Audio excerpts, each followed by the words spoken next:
था, इस कारण से ये विघ्न आ गया।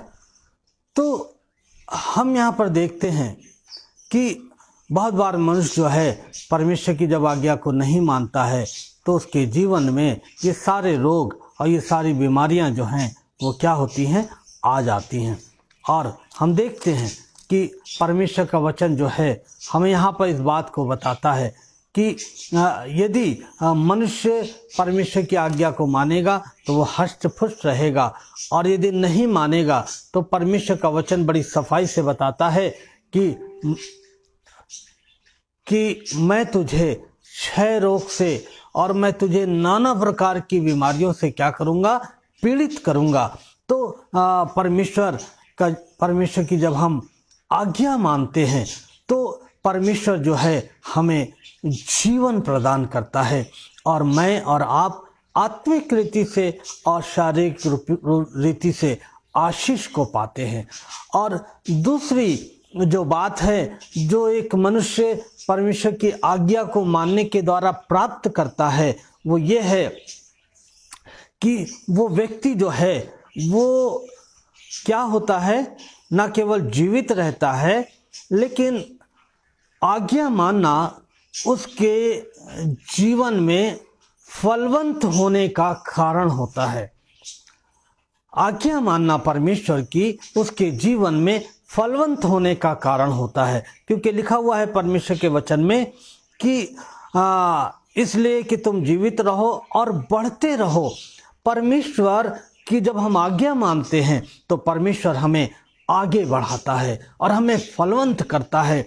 वो कहता है कि जिस किसी काम में तुम हाथ डालोगे मैं उसको आशीषित करूँगा। और वो कहता है कि तुम्हारी गाय बैल और तुम्हारी उपज, तुम्हारे जानवर और तुम्हारे बाल बच्चे, सब कुछ को मैं क्या करूँगा, आशीषित करूँगा।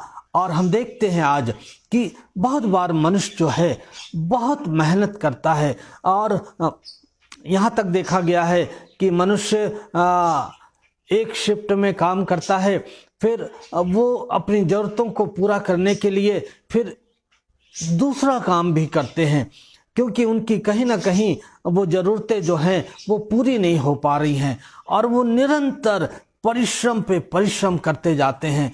और फिर भी वो अंत में इस बात को पाते हैं कि कहीं ना कहीं उनके जीवन में कोई घटी रह गई है और उनकी जो ज़रूरतें हैं वो कहीं ना कहीं पूरी नहीं हो पा रही हैं। मालूम है खुदा के लोगों, ये इसलिए होता है क्योंकि जब मनुष्य परमेश्वर की आज्ञा को नहीं मानता है तो परमेश्वर की जो आशीष है वो उसकी कमाई पर, उसकी मेहनत पर नहीं होने पाती है। और परमेश्वर चाहता है कि हर एक वो मनुष्य जो परमेश्वर को जानता है और उससे प्रेम करता है वो और उसके पर भरोसा रखता है, विश्वास रखता है, वो परमेश्वर की आज्ञा को माने।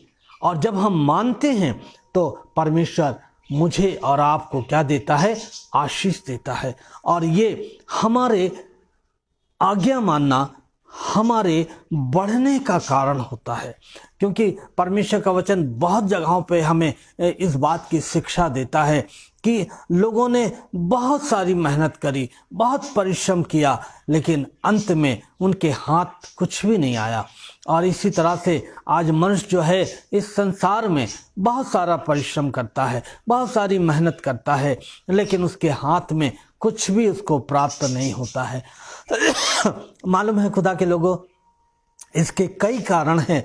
पहला कारण यही है कि हम उसकी आज्ञा को नहीं मानते हैं, और दूसरा जो कारण है वो इसमें मैं आपको बताना नहीं चाहता हूँ, जिसके कारण से मनुष्य जो है वो भरपूरी को प्राप्त नहीं कर पाता है। तो परमेश्वर का वचन मुझे और आपको यही शिक्षा देना मांगता है कि यदि हम परमेश्वर की आज्ञा को मानेंगे तो परमेश्वर हमें और अपने लोगों को फलवंत करेगा।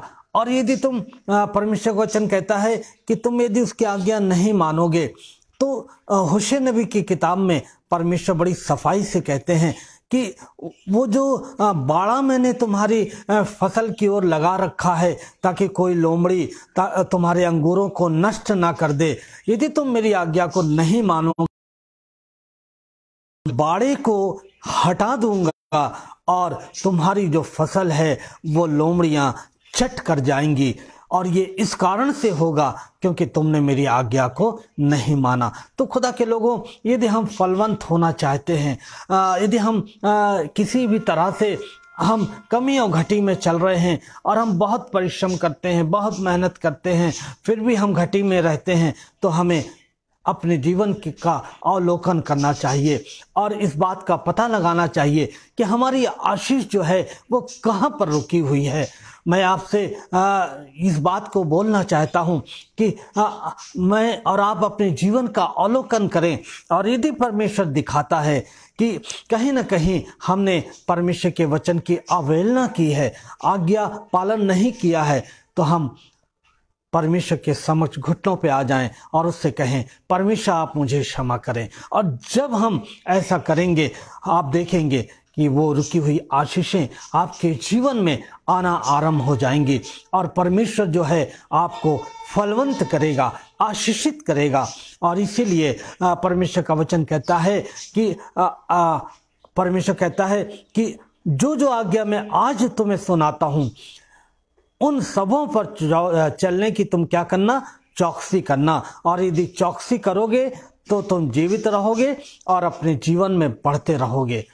परमेश्वर आपको आगे बढ़ाएगा और आपको ब्लेस करेगा।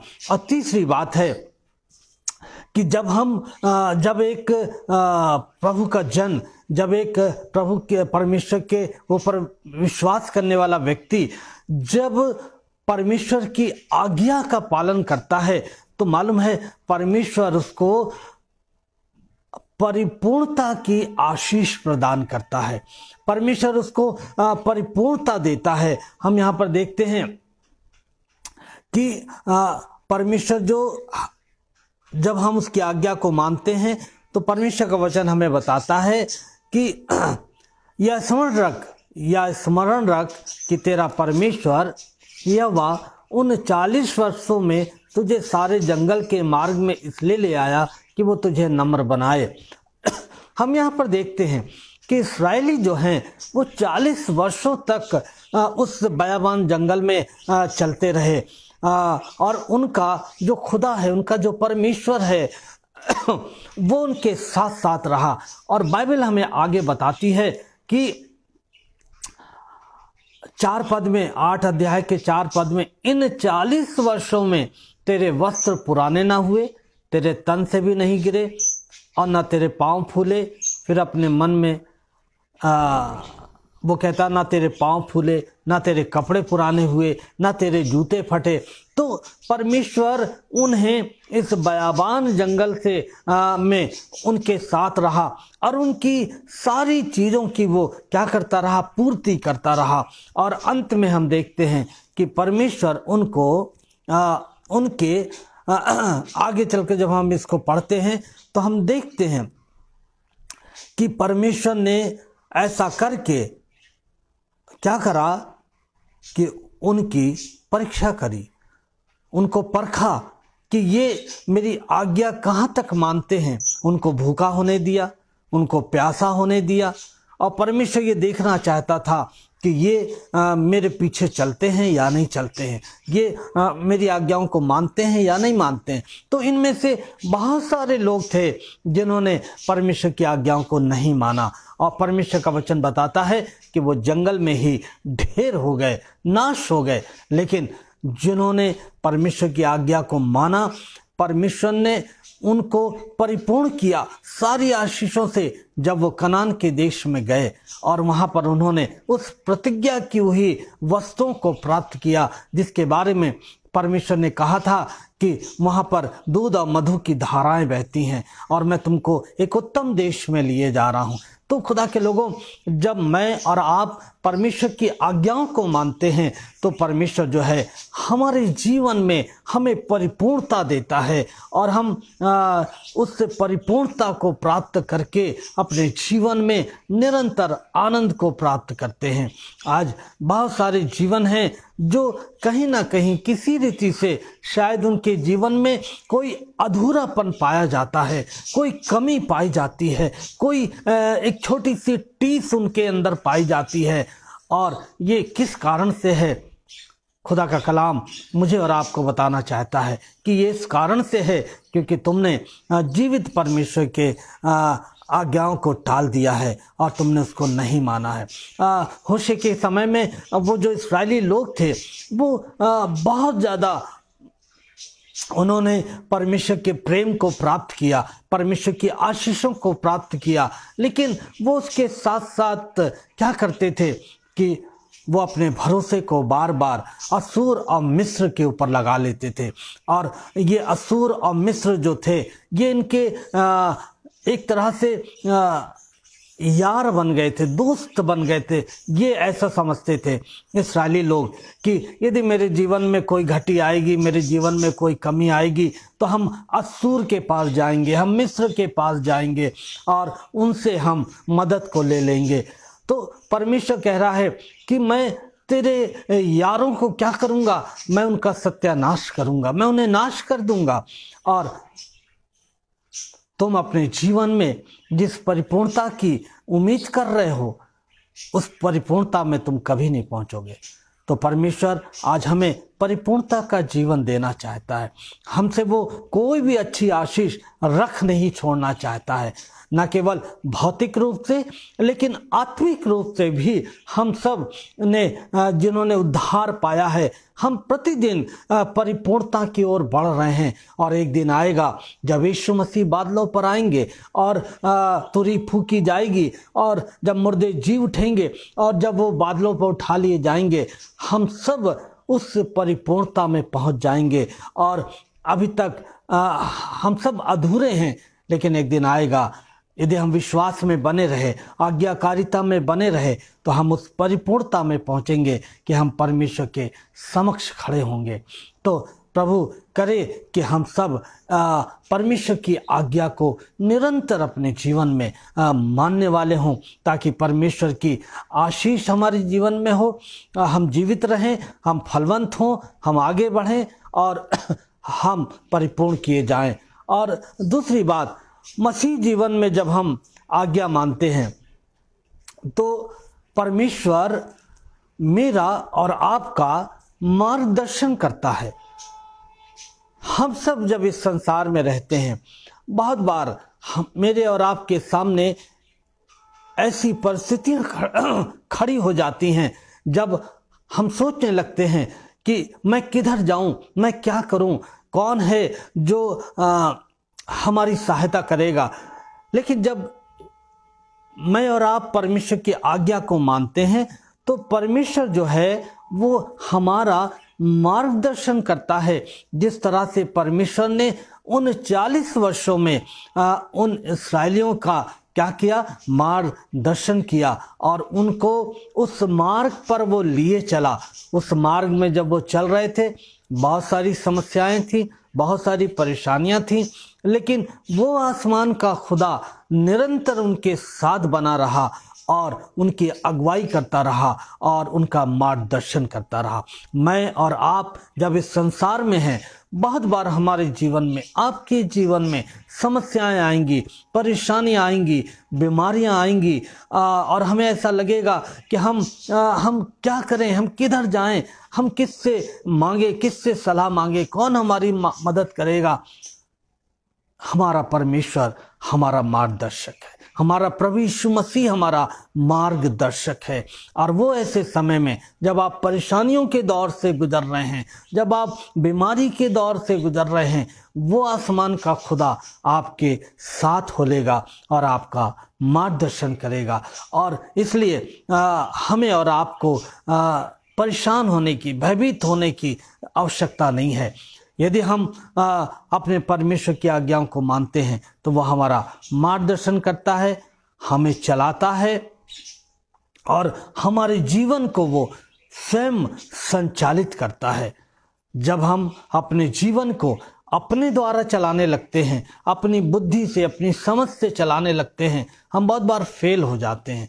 लेकिन जब हम अपने जीवन को परमेश्वर के हाथों में दे देते हैं, अपने मार्गों को परमेश्वर के हाथों में सौंप देते हैं और कहते हैं परमेश्वर तू मेरी अगुवाई कर, तो वो स्वर्ग का जो परमेश्वर है वो हमारे जीवन का मार्गदर्शन करता है, संचालन करता है और हमें वो लिए चलता है। और परमेश्वर का वचन कह रहा है कि यहोवा उन 40 वर्षों में तुझे सारे जंगल के मार्ग में से इसलिए ले आया। 40 वर्षों तक परमेश्वर ने उनकी अगुवाई की। आज मनुष्य का जीवन 60, 70, 80, 90 बल के कारण से 90 और 100 हो जाए, लेकिन परमेश्वर ये प्रॉमिस करता है, ये वायदा करता है कि मैं तेरे जीवन भर तेरी अगुवाई करूंगा और तेरे साथ रहूंगा। और जब आप चल रहे हैं तो हो सकता है आपके मार्ग में ऐसी परिस्थिति आ जाए कि जब तू जल में होकर जाए, ऐसा लगने लगे ये जीवन की परेशानियां जो नदी के समान, बाढ़ के समान, जल के समान आपको डुबा देना चाहती हैं, वो स्वर्ग का परमेश्वर उस समय आपकी अगुवाई करेगा। ऐसा जब लगेगा आपको कि इस संसार की जो बीमारी हैं, दुख हैं, वो मुझे नाश कर देना चाहती हैं, जला देना चाहती हैं, ऐसे समय में वो स्वर्ग का परमेश्वर आपके साथ होगा और आपका मार्गदर्शन करेगा और आपको लिए चलेगा। कब? जब मैं और आप परमेश्वर की आज्ञाओं को मानेंगे। आज सुनना और सुनाना ये बहुत हो रहा है। मैं सुना रहा हूं, आप सुन रहे हैं। परमेश्वर चाहता है कि अब वो समय है कि हम इन सारी बातों से हटकर हम अपने ध्यान को परमेश्वर की आज्ञा को मानने में अपने ध्यान को केंद्रित करें और परमेश्वर के वचन के अनुसार हम चलना आरंभ करें। बहुत हो गया प्रचार करना हमारा, बहुत हो गया सुनना हमारा। अब परमेश्वर चाहता है कि इस अंतिम युग में हम परमेश्वर के वचन पर चलना आरंभ कर दें। यदि मैं आपको बता रहा हूं और यदि मैं किसी रीति से नहीं चल रहा हूं तो मेरे लिए विनाश रखा हुआ है। आज यदि आप बहुत अच्छे लिसनर हैं, बहुत अच्छा सुनने वाले हैं और यदि आप परमेश्वर की वचन को सुनकर केवल उसकी प्रशंसा करके, उसकी तारीफ करके यदि आप चले जाते हैं और अपने जीवन के लिए कोई निर्णय नहीं लेते हैं और निरंतर आप उस अनाज्ञाकारिता में बढ़ते जाते हैं, तो आप याद रखें कि आपके विनाश का भी समय एक दिन आपके सामने खड़ा हो जाएगा। लेकिन ये परमेश्वर का अनुग्रह है कि उसने मुझे और आपको जीवन दिया है। उसका अनुग्रह हमारे साथ है और वो चाहता है कि हम केवल सुनाने वाले और सुनने वाले ना हों। हम बहुत कुछ सुना सकते हैं और आप आज मैं हूं, इस संसार में आज बहुत अच्छे अच्छे प्रचारक हैं।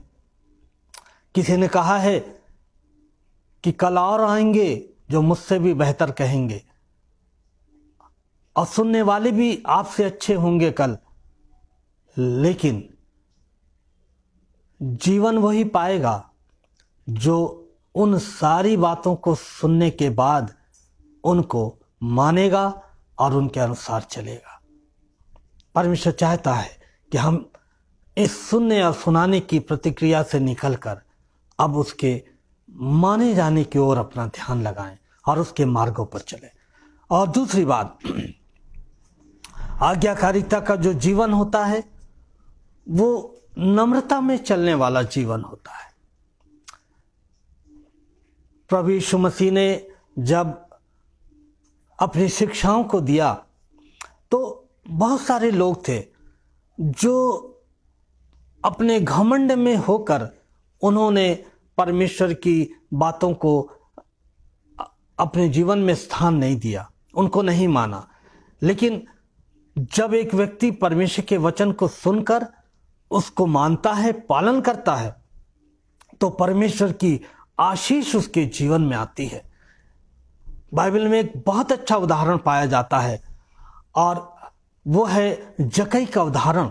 जक्कई ने परमेश्वर के वचन को सुना, यीशु मसीह ने सुनाया, जक्कई ने सुना, लेकिन मुख्य बात यह है कि उसने जो कुछ भी सुना उसको उसने माना, फॉलो किया, और मालूम है खुदा की बरकतें उसके जीवन में उसी क्षण आ गईं और उसने उस छुटकारे को, उस ब्लेसिंग को, उस आशीष को अपने जीवन में यीशु मसीह के द्वारा प्राप्त किया। किस तरह से? यीशु मसीह की बातों को मानने के द्वारा। तो आज परमेश्वर जो है मुझे और आपको भी आशीष देना चाहता है, और वो चाहता है कि हम उसकी आज्ञा का पालन करने वाले हों। और एक आज्ञाकारिता का जो जीवन होता है वो हमेशा परमेश्वर के द्वारा संभाला जाता है। हम बहुत बार अपने जीवन को, अपने परिवार को, अपनी सामर्थ्य से, अपनी ताकत से, अपने धन से हम अपने परिवार को संभालना चाहते हैं, लेकिन होता इसका उल्टा है कि बहुत बार हम अपने परिवार को संभालने में फेल हो जाते हैं और हम सोचने लगते हैं कि मैं कैसे अपने परिवार की देखभाल करूं। लेकिन जब एक जीवन परमेश्वर की आज्ञा को मानता है तो परमेश्वर मेरे जीवन की जिम्मेदारी को, आपकी जीवन की जिम्मेदारी को, आपके परिवार की जिम्मेदारी को वो अपने ऊपर ले लेता है, और उसके बाद परमेश्वर स्वयं मेरी और मेरे परिवार को क्या करता है? संभालता है और निरंतर हमारी और आपकी अगुवाई करता है। जैसे उसने इस जंगल में 40 वर्षों तक इस्राएली लोगों की देखभाल की, उनको, उनके परिवार को संभाला, वैसे परमेश्वर आज यीशु मसीह जो है वो आज जब हम उसकी आज्ञा को मानते हैं तो वो मुझे और मेरे परिवार को संभालता है और हमें और आपको कोई घटी कमी नहीं होने देता। और अंतिम बात है, आज्ञाकारिता का अर्थ क्या है? आज्ञाकारिता का अर्थ क्या है? आज्ञाकारिता का अर्थ है अपने परमेश्वर के ऊपर भरोसा रखना और परमेश्वर के ऊपर निर्भर होना। और जब हम परमेश्वर के ऊपर भरोसा रखते हैं, उसके ऊपर निर्भर हो जाते हैं, परमेश्वर हमें संभालता है, हमारी अगुवाई करता है। तो आज परमेश्वर के वचन से हमने सीखा कि यदि हम परमेश्वर की आज्ञा को मानते हैं तो परमेश्वर हमें कौन कौन सी आशीषें देता है। खुदा के लोगों, खुदा चाहता है, वो आरंभ से ही ये मनुष्य से ये अभिलाषा करता है कि मनुष्य उसकी आज्ञाओं को माने और उन पर चले। और यदि हम ऐसा करेंगे तो हम परमेश्वर के आशीषों को पाएंगे। और यदि हम कहीं चूक गए हैं, कहीं हम फेल हो गए हैं, निराश होने की आवश्यकता नहीं है। वो आसमान का खुदा, वो यीशु मसीह जिसने मेरे लिए, आपके लिए अपने प्राणों को दिया, वो आज भी आपसे और मुझसे प्रेम करता है। और वो मुझे और आपको ये अवसर देना चाहता है कि जिन बातों को हम अभी तक पूरा नहीं कर पाए हैं, हम आने वाले समय में अपने जीवन के द्वारा परमेश्वर से सामर्थ्य मांगे और उसकी आज्ञाओं का पालन करें।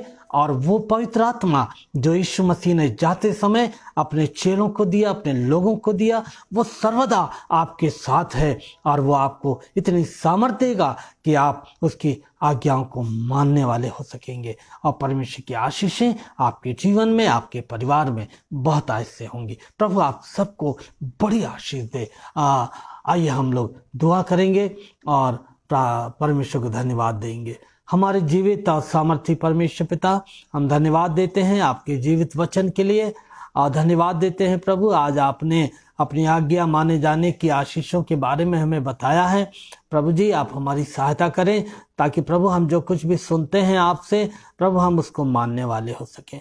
प्यारे प्रभु जी, हम आगरा मसीह मंडली के इस पेज को प्रभु और उनके संचालक को, अपने भाई आपके दास अनुपम डेविड सर को, बहन शबनम जी को, उनके परिवार को आपके हाथों में सौंपते हैं। प्रभु हर एक को अच्छा स्वास्थ्य दीजिएगा, ताकत तंदुरुस्ती दीजिएगा और उनकी सेवकाई के ऊपर आपकी आशीष हो। प्रभु जी आज जितने लोग इस पेज पर जुड़े रहे, हमारी बहन शबनम डेविड, हमारी बहन रोहिणी नायडू जी और बहुत सारे लोग जिनके नाम ऊपर चले गए हैं, जिन्हें शायद हम हमें याद नहीं आ रहे हैं। प्रभु एक एक को तू आशीष देना, एक एक के परिवारों को आशीष देना। हाँ प्यारे प्रभु, जो भाई मसीह हैं, जिनका नाम मसीह है, आप उनको भी प्रभु बहुत आशीष दीजिएगा। और प्रभु जी, यदि कोई बीमार है, कोई दुखी है, तो प्रभु आप उनकी बीमारियों को, उनके बिस्तरों को पलट दीजिएगा और उनकी तमाम दिक्कत परेशानियों को दूर कीजिएगा। बड़े धन्यवाद के साथ हम ये प्रार्थना अपने उद्धारकर्ता प्रभु यीशु मसीह के नाम से मांगते हैं, आमीन आमीन।